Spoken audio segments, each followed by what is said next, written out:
What's up everybody, hello and welcome to Not Your Average Meta, an MTG Commander channel dedicated to bringing you decks and commanders you wouldn't normally find in your average meta.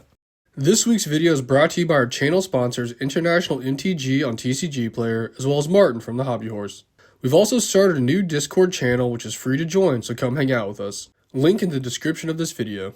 On this week's episode of Not Your Average Meta, we've got another game that has us back in Roselle playing with International MTG. This week's matchup features Eddie back again playing an upgraded Pantlaza Sun-favored Dinosaur Precon deck, a first-time appearance by our friend Mike playing an old-school General Tazri ally deck, Flamewar returning playing his favorite Rakdos robot Flamewar Brash Veteran, and Chris making another appearance playing Akiri Fearless Voyager. Now we have our fighters, let's step into the Thunderdome and see which deck will come out on top. Turn 1, Chris plays a Fabled Passage for turn, cracking it to go get a land from his library, while Eddie then draws for turn and plays a tapped Game Trail. Mike plays a tapped Crumbling Necropolis for turn, while Fog plays a tapped Dros Forge Bridge. Chris draws for turn and then plays an Ancient Tomb before tapping out in order to cast a Brass Squire, losing 2 life. Eddie plays a Command Tower for turn before paying 2 for an Insquinth Firstborn of Gishath. He then goes to combat swinging his Dinosaur unprovoked over at Fog for 2 damage.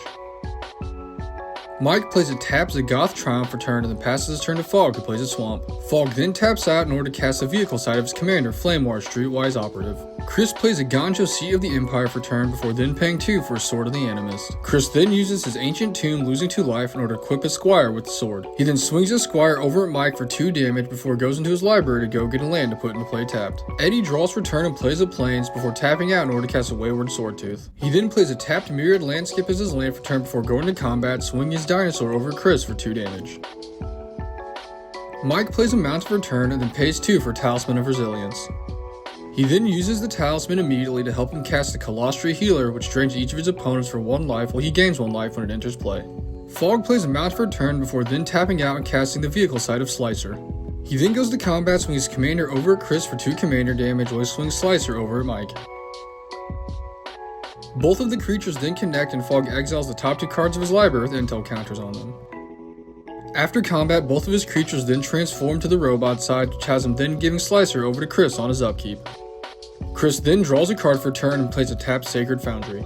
He then pays 3 in order to cast his commander Akiri Fearless Voyager. Chris then taps his Ancient Tomb and casts an Explorer Scope before using the floating mana to equip it to his commander. Chris then swings a Squire over at Fog while he swings Slicer over at Eddie and he goes into his library to get a land to put into play tapped. Both creatures then deal damage and Eddie goes to his upkeep, which has Fog giving him Slicer. Eddie draws and then plays a tapped Thriving Heath, choosing Mountains as it enters play. He then plays an Arch of Arask as his second land for turn before he then taps 2 lands and cracks his Myriad Landscape, going to get 2 Force to put into play tapped. He then swings Slicer over at Mike, who just takes the damage before untapping for turn and gaining control of Slicer. Mike then draws for turn and plays a Command Tower. He then pays 3 and casts a Realm Walker, choosing allies as it enters play, which has each of his opponents losing a life while he gains another life.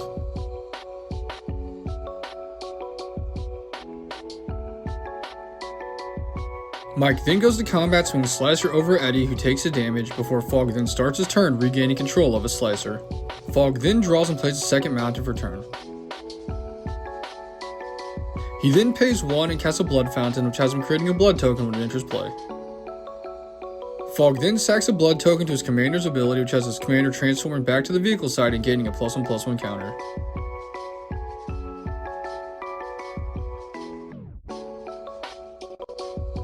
He then pays an additional 2 to cast a Dowsing Device, choosing his commander when it enters play. He then controls 4 more artifacts, which has his Dowsing Device transforming into a Geode Grotto. Fog then goes to combat swinging his commander over Eddie while he swings Slicer over at Mike. Mike blocks with his Realm Walker where Eddie just takes his damage.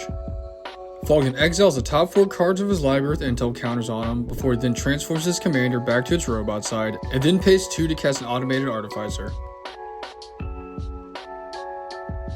Chris then starts his turn untapping and gains control of Slicer. Chris then draws and plays a Sunbaked Canyon as his land for turn. He then pays 2 to cast Lizard Blades and then an additional 3 for Loxodon Warhammer. Chris then pays to equip the Lizard Blades to his commander before using his Squire to also equip the Loxodon Warhammer. He then goes to combat swinging Slicer over at Mike while he swings his commander over at Fog, who ends up dealing 12 commander damage and has Chris gaining 12 life. Eddie then starts his turn gaining control of Slicer and drawing. He then plays a Forest as his land for turn before paying 3 for a Runic Armosaur. He then also pays to cast a Kinjali Sunwing before going to combat, swings Slicer over at Chris while he swings his other 2 dinosaurs over at Mike.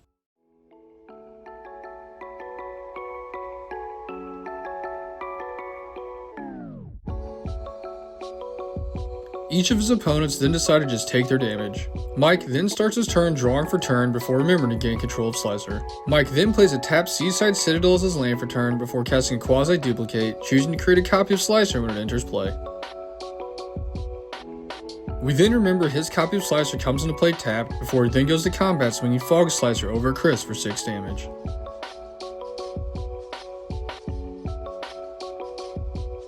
Fog then goes to his upkeep gaining control of both the Slicers before he then draws for turn. He then sacks his Blood Fountain to his commander's ability, transforming her back to her vehicle side and giving her an additional +1/+1 counter. Eddie then draws a card off his Runic Armosaur and Fog pays 1 to cast a Rabbit Batter which enters play tapped. Fog then goes to combat, deciding to swing his commander over at Mike, while he swings 1 Slicer over Eddie and another Slicer over at Chris. Each of his opponents then decide to just take their damage, which has Fog exiling the top 5 cards of his library with intel counters on them.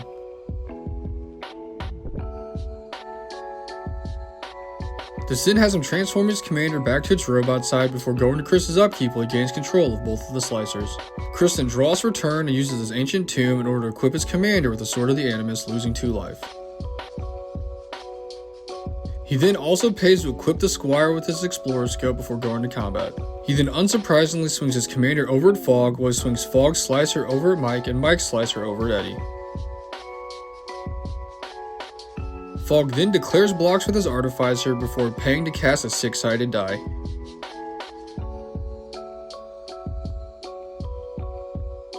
He then rolls a 6-sided dice, hitting a 1, which isn't enough to save him, so he ends up getting taken out of the game by Chris's commander damage. Eddie then also takes his 6 Slicer damage while Mike blocks with his Colostra Healer, and on his end step, Fog Slicer disappears. Eddie untaps for turn and then fortunately gains control of Mike's Slicer before he then draws for turn. Eddie then goes straight to combat swinging Slicer and 2 of his dinosaurs over at Chris, while he swings his other 2 dinosaurs over at Mike.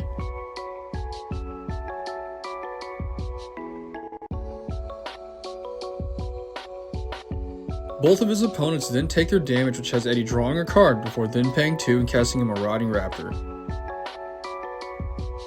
He then pays an additional 5 and casts a Bellowing Aegisaur. The Aegisaur then is dealt damage by the Raptor and enters play, which has Eddie putting a 1/1 counter on each of his creatures he controls. Eddie then ends his turn, which has Mike gaining control of his Slicer once again before he then draws for turn.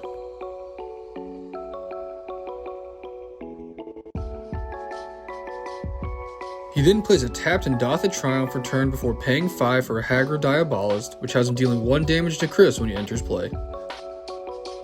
Mike then goes to combat swinging his Slicer over at Chris, who just decides to take the damage.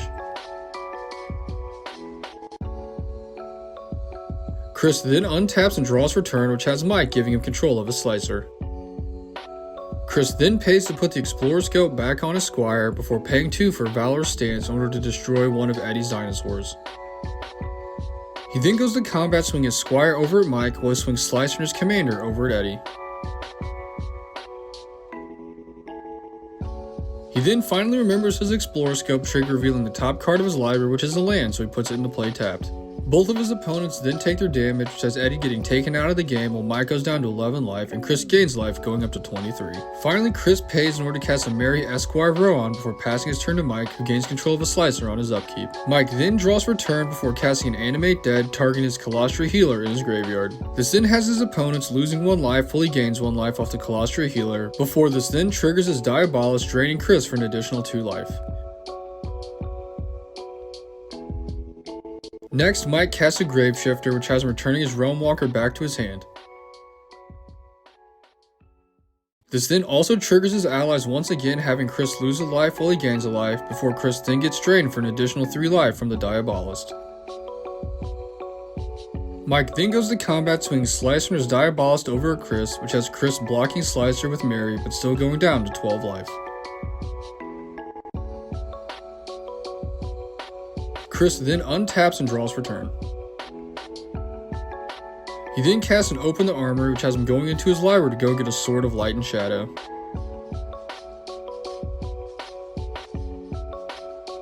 He then pays to cast a Sword of Light and Shadow, as well as casting a Sword of Feast and Famine. Chris then equips both of the swords to his commander, and at this point Mike knows he's done for with all of his black creatures, so he decides to scoop the game up to Chris.